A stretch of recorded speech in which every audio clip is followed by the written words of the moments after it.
ना सहने वाले लोग। जैसा आपको पता है मैं इंस्टीट्यूट चलाता हूँ, यंग यूथ बहुत फॉलो करता है, आप एक यंग आइकन भी हैं, सांसद भी हैं। जो युवा राजनीति में आना चाहते हैं उन्हें क्या संदेश देना चाहेंगे, क्या करना चाहिए उन्हें? मैं बस उनको ये कहना चाहता हूँ कि डरो मत। ये जो बहुत बड़ी एक उनके आगे लाइन है कि पैसे नहीं है, ये नहीं है, वो नहीं है, कैसे आगे बढ़ें, कोई नाम नहीं है, कोई उस तरह का स्ट्रक्चर नहीं है कि भाई जिसको परिवारवाद कहते हैं कि पिता दादा कभी रहते हैं, कोई उस तरह का हस्तक्षेप नहीं है, कोई ऐसी पहचान नहीं। तो पहचान कोई किसी की पहचान नहीं, संघर्ष उनकी पहचान बनाता है। संघर्ष करें, अपने क्षेत्रों में काम करें। सबसे पहले कॉन्स्टिट्यूशन को पढ़ें। अच्छा, जब तक आप कॉन्स्टिट्यूशन को नहीं जानते, अपने राइट्स नहीं जानते हैं, सनवाई में मुझे कहने में कोई परहेज नहीं है, पार्लियामेंट में डिबेट हो रही थी कॉन्स्टिट्यूशन पे। जी बिल्कुल। अभी और बहुत बड़े बड़े नेताओं को मैंने सुना, हर आदमी आके बोलता है हिंदुस्तान हिंदुस्तान हिंदुस्तान, जबकि कॉन्स्टिट्यूशन का जो भाग 1 है उसका, उसमें फर्स्ट चैप्टर जो है उसमें ये लिखा है इंडिया दैट इज भारत।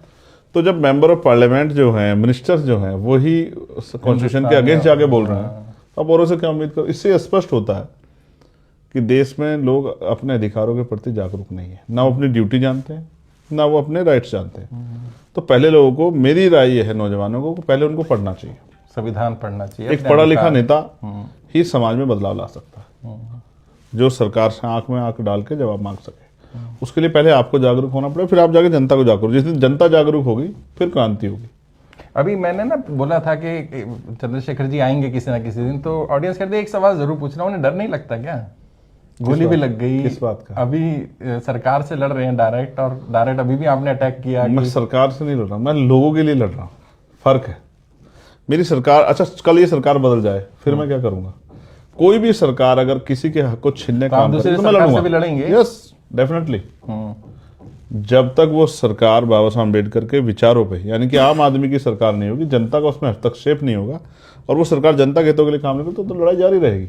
नहीं, सवाल ये डर नहीं लगता है कि कुछ हो किस जाए? बात का डर? उद्योगपति जानते एक दिन जाने तो। अच्छा आप मुझे बताओ, जब मुझे गोली लगी 1 इंच इधर हो जाती तो मैं मर जाता, किस चीज से डरूं? देखो, जिंदा आदमी एक बार पैदा होता है, एक बार मरता है। मैं बुखार से मर सकता हूँ, कोरोना काल में कितने लोग मरे, मैं गिरकर भी कहीं से मर सकता हूँ, एक्सीडेंट में मर सकता हूँ। मौत की परवाह करूंगा तो जीऊंगा कैसे भाई? ये तो मेरे जीने के दिन है। हाँ। वैसे भी भारत में लोग जी कहाँ रहे हैं, सर्वाइव कर रहे हैं। हाँ, संघर्ष कर रहे हैं। नहीं, सर्वाइव कर रहे हैं किसी तरह। ये सोचते हैं उनके मन में है कि हम पैदा हो गए हैं तो ठीक है, जब तक जिंदगी है तो इसको जीना है। जी कहाँ ना, जी तो दुनिया में लोग रहे हैं। हमारे यहाँ तो नेता पैसे इकट्ठा करने में लगे हैं। फिलॉसफी वाली बात कर रहे हैं। मैं तो देख के आया ना, दुनिया देखी मैंने भाई ना। मैं हिस्ट्री का छात्र भी हूँ, एडवोकेट भी हूँ, और गरीबी बेबसी की जिंदगी को जी के आया हूँ, तो मैं समझता हूँ लोगों को। अच्छा, जिनके साथ अन्याय अत्याचार हो रहा है उन्हें क्या कहेंगे, क्या करना चाहिए उनको? क्या उन्हें भी सड़क पे उतर जाना चाहिए, उन्हें लड़ना चाहिए, या सहते रहना चाहिए? मेरी नहीं माननी चाहिए उनको जो इस देश में जिनको महापुरुष कहते हैं उनको पढ़ना चाहिए। मैं लीडर्स को भी कह रहा हूँ, जिनको राजनीति करनी है, जो जिन परिवारों पे विरासत नहीं, जिन लोगों पे विरासत नहीं, उनको बाबा साहब अम्बेडकर को पढ़ना चाहिए, माननीय काशीराम साहब को पढ़ना चाहिए, राष्ट्रपिता ज्योतिबा फूले को पढ़ना चाहिए, उनको APJ अब्दुल कलाम साहब को पढ़ना चाहिए, उनको पढ़ना चाहिए हमारे यहाँ पूर्व प्राइम मिनिस्टर VP सिंह को, उनको पढ़ना चाहिए बलिया के शेर चंद्रशेखर आजाद जी को, पूर्व प्राइम मिनिस्टर जो है, उनको अगर राजनीति में ईमानदार चाहिए तो चौधरी चरण सिंह जी को पढ़ना चाहिए। हमने पंडित जवाहरलाल नेहरू को नहीं कहा पढ़ने के लिए। सर मैंने विरासत पहली लाइन से रोकी आपको, मैं ये कह रहा हूँ। अच्छा, आप समझो ना, उनको मैं कह रहा हूँ उनको भी पढ़ लो।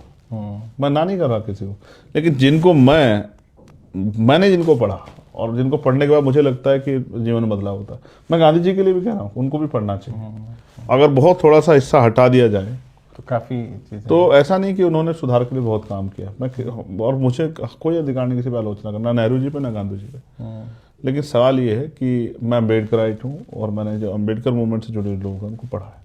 ये जो धर्म की राजनीति हो रही है आप देख रहे हैं, अभी आपने बोला, अभी हम लोग डिस्कशन कर रहे थे, क्या होगा देश का? इस तरह से तो देश बढ़ता चला जाएगा। बांटने की साजिश चल रही है, कुछ लोग बांट रहे तो कुछ लोग जोड़ भी रहे, हमारे जैसे लोग भी हैं, कुछ जाति धर्म से ऊपर उठ के लोगों के लिए काम कर रहे हैं। मेरे जीवन में बहुत सारी घटनाएं हैं, और मैं आज तो नहीं, आज समय कम है, किसी दिन फुर्सत में आपको एक घटना बताऊंगा जिसने मुझे बहुत झकझोर दिया। थोड़ा ब्रीफ में अगर बता पाए। मेरी लोकसभा क्षेत्र का एक लड़का है किरतपुर का, जो यहाँ दिल्ली में रह के जॉब करता था।